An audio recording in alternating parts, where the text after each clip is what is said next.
Hi friends, welcome back to Lakshmi's craft and culture. ఇవాళ ఇంకొక game చూద్దామంట. దీనికోసం ఇలా 3 స్క్వేర్స్ రాసుకోవాలి. దాన్ని జాయింట్ చేస్తూ ఇలాంటి ఒక మనము పిక్చర్ రాసుకోవాలి. దాంట్లో మనము ఆడే గేమ్ ఇది చరా అని. దీంట్లో 2 ప్లేయర్స్ ఆడొచ్చు. ఇద్దరికి 9 పాన్స్ కావాలి. 9 పాన్స్ మనం ఎలా పెట్టాలంటే ఇలా పాయింట్స్లలో పెట్టాలి. కంటిన్యూస్గా 3 పాయింట్స్ ఒక లైన్లో వచ్చిందంటే వాళ్ళది చరా అయినట్టు. ఆపోజిట్ వాళ్ళది ఒక పాన్ మనము గేమ్ నుంచి తీసి బయట పెట్టేయచ్చు.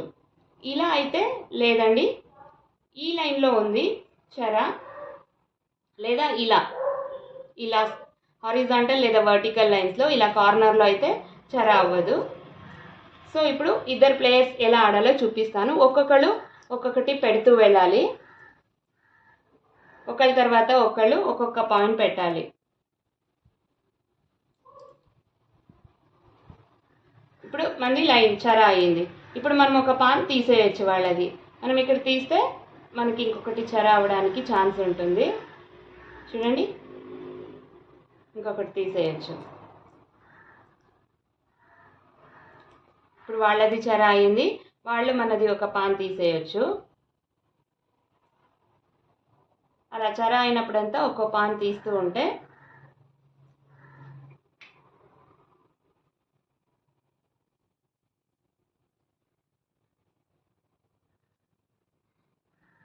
ఇప్పుడు చరా అయింది, వాళ్ళది ఒక పాన్ తీశారు. మనం ఇప్పుడు మూవ్ చేసి మళ్ళీ చరా చేయడానికి ట్రై చేయాలి.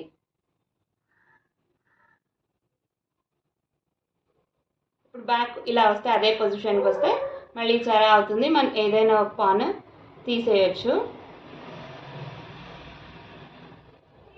మనం ఏది తీస్తే వాళ్ళు తొందరగా చరా చేయలేరో అలాంటి పాన్ అయితే మనం తీయాలి.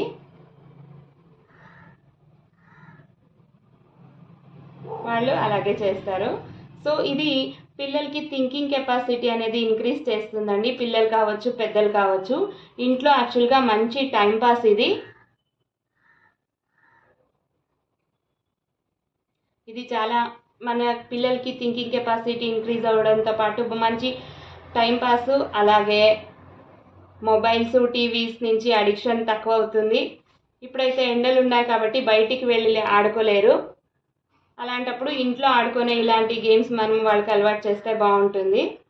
ఇలాగే లాస్ట్కి ఎవరిది లాస్ట్కి 2 పాయింట్స్ మిగిలితే వాళ్ళు ఓడిపోయినట్టు, మిగతా వాళ్ళు విన్ అవుతారు. చూడండి, మళ్ళీ చరా. ఇలాగే మొత్తం అన్నీ తీసేయాలి, ఆడాలి. మీకు ఈ గేమ్ అర్థమవుతుంది అనుకుంటాను. మీకు ఇది గేమ్ ఇష్టమైతే ఈ వీడియో లైక్ చేయండి, ఫ్యామిలీ అండ్ ఫ్రెండ్స్తో షేర్ చేయండి. నా ఛానల్కి సబ్స్క్రైబ్ చేయడం మర్చిపోకండి. Thank you for watching.